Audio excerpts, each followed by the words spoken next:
So we'll take our 35-year-old out to 65, and let's load some life insurance values. Before you do, let's interpolate that to 10,000.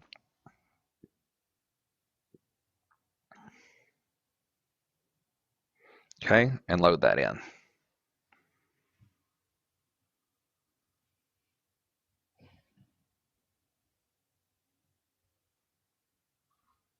Okay. Actually, you know what? We better interpolate that too. Okay, I'm sorry. To 500,000. Okay, and pull that in. All right.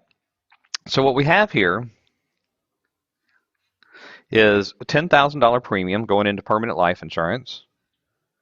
We have a cash value column here that ends up over this 35-year. Actually, let's go out to age 70, Kim. Out 36 years that grows to 911,126 and has a growing death benefit that grows to $1,494,000. Why does the death benefit grow? Because it started at about $500,000 at the top, and it's grown to $1,400,000. And as the paid up additions are put into the policy, in order to stay underneath the IRS guidelines, it has to buy small life insurance policies that have additional death benefit, and that grows the policy. It is kind of interesting. See, back in the old days, back when life insurance was a very respected asset, there were lots of people that put lots of money in here, to the point that the IRS saw that they were missing out on some benefits, and that's why we fall under those guidelines now. So it's still a great deal, and if you think about this, if the IRS limits the amount of money you can put in there, how much should you think you should put in there?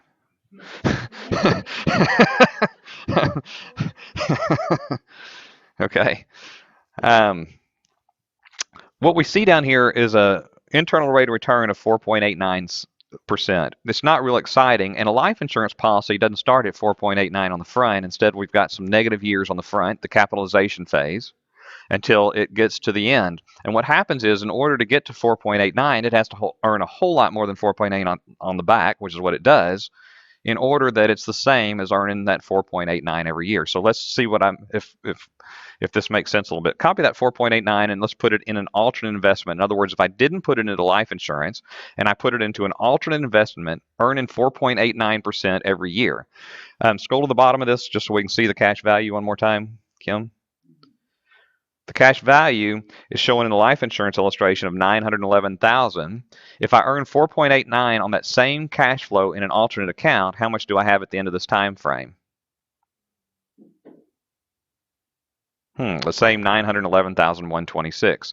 So even though the life insurance policy didn't do that on the front, they did enough on the back to make up for it, so that it did the equivalent of that same return every single year. Does that make sense? Okay. All right. Well, 4.89%. Not real exciting, but let's think about this for a minute. What kind of asset do we have here? This is not an investment. This is a savings vehicle that's safe and liquid. What does that compare to?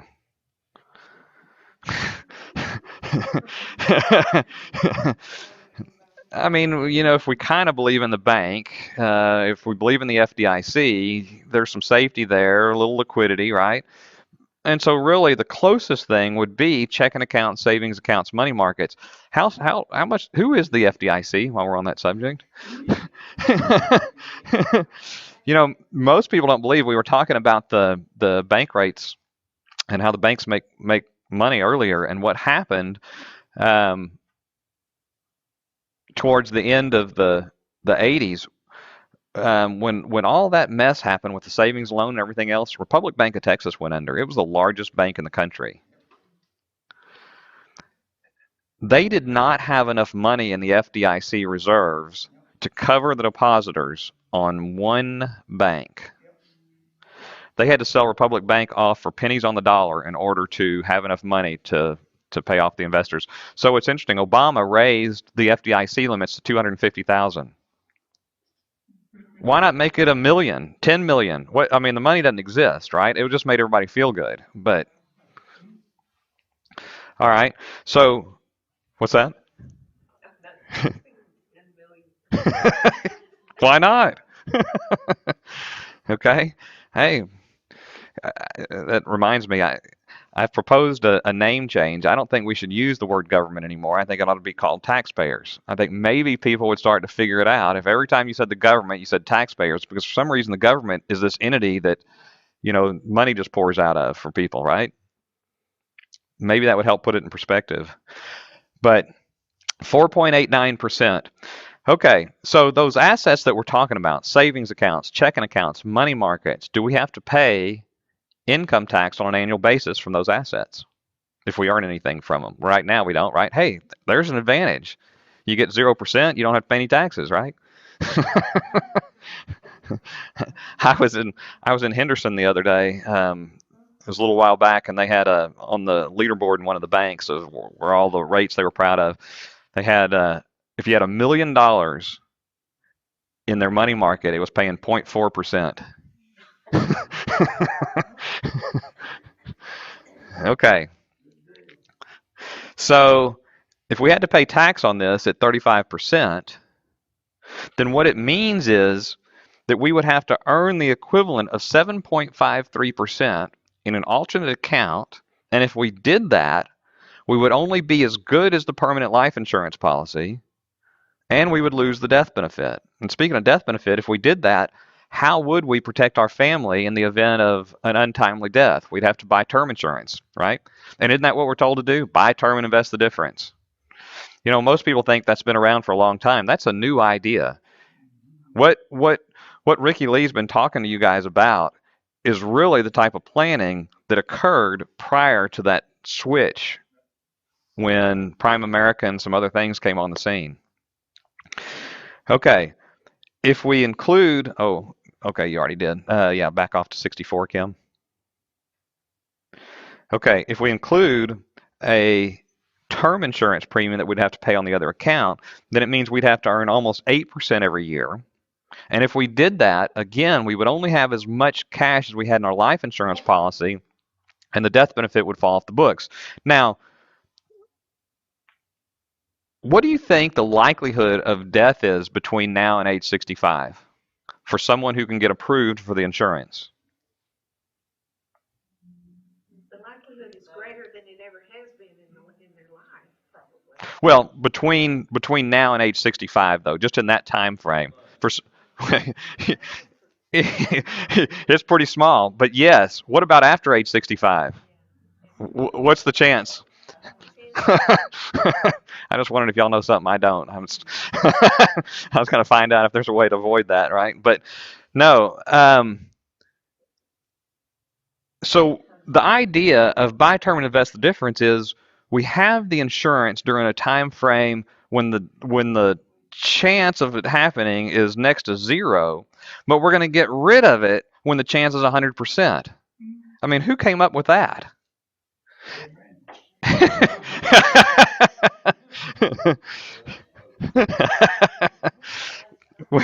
Yeah, exactly. When we look at this, too, one of the things the insurance companies did it hasn't been that long ago, was come up with this idea of level term insurance, and they brought the price down a little bit. In the old days, all term insurance was what was called YRT, or yearly renewable term insurance. And what happened with yearly renewable is the premiums went up a little bit each year, and the increases got stronger as you got older. They started jumping a little bit higher, so it was on a pretty steep curve. And a lot of people bought into the idea of buy term and invest the difference, with the idea, when I get to be 65, now I no longer have a need for insurance, therefore I'm going to get rid of it. And so that was the plan they were going through. But with the YRT, what might happen is somebody gets out there to be 64 or 65. It's about time to drop the insurance, and maybe they realize they've got an illness. They might actually continue to make the premiums and collect on the insurance. So the insurance companies had a little bit of a problem, because now then a fractional few policies might actually collect benefit. So they came up with level term insurance and sold this to everybody as a great discounted product. But look what happens. Even though people sign the illustration, they never look at what happens at age 65. If they decide they want to keep this, the premium goes from $570 a year to $23,000 a year. I don't care how sick this guy is, he is not paying this next premium. Okay? It's not going to happen. So what does that mean for the insurance company? For the insurance company, that means that now they're not paying any term insurance claims. Okay? Now, as an owner of a whole life insurance contract with a dividend paying life insurance company, that means profit to my dividend. Okay? All right. So let's look at where in the world we could get 8%. If we've got some asset that's paying us 7.91%, now we're talking about managed money probably, right? And unfortunately, managed money comes along with the word management. Okay? So if we look at a management fee of, say, 2 points, then now we have to earn 10.11% every single year without any down years. And if we do, we're only going to have as much money as we do in the life insurance policy, and we're going to lose the death benefit. Why would we take on that kind of risk to do what a life insurance policy does day in and day out with guarantees behind it? I don't know where you can beat that rate of return. Well, you get that other video. And why it has such a bad name. I mean, I do understand why it's got such a bad name, actually, life insurance. This is part of it right here.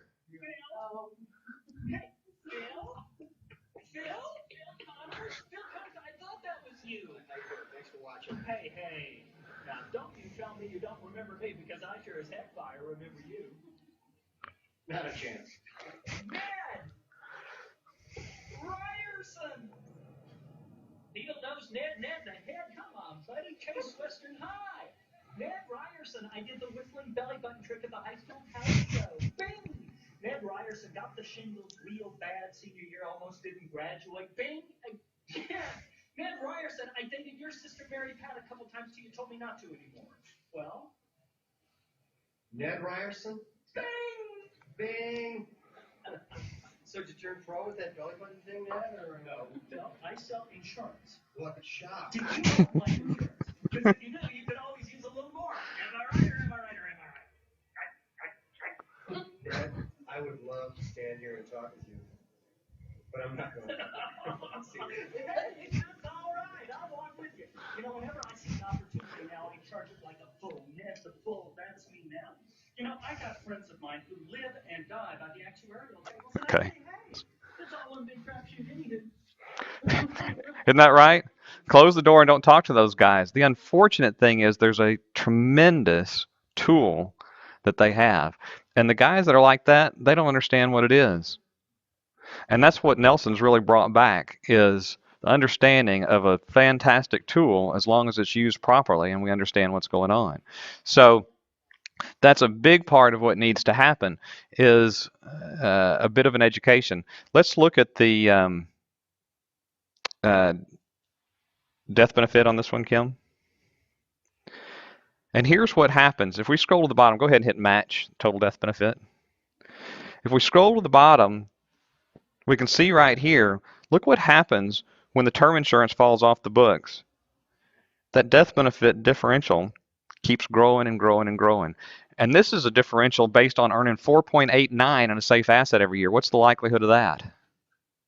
Change this down to something more reasonable. Well, let's make it 2% on the alternative investment. That would be wonderful if we could get 2%. And we see that there's over $1 million in pure death benefit given up. And what if we look at the cash-on-cash comparison? We can see that it's a little bit behind on the first few years. Again, it's got that capitalization phase, the crossover that happens. But look how quickly it overcomes that asset in about 6 years. And the difference between what we would have in that one versus in the life insurance contract is over $600,000. That's not something just to play around with. That's real money. And yet we're told by Dave Ramsey that this has a horrible rate of return while he's making calculations based on his 22% mutual fund. And somehow it's okay for him to tell people that. And when are they going to figure it out? At the end, when they can't do anything about it. And that's why it's really, really important for people to take an interest in their education, because we think many times that there's just no way that people can be giving us bad information. And yet it's become very popular, and there's so much stuff out there that is incorrect.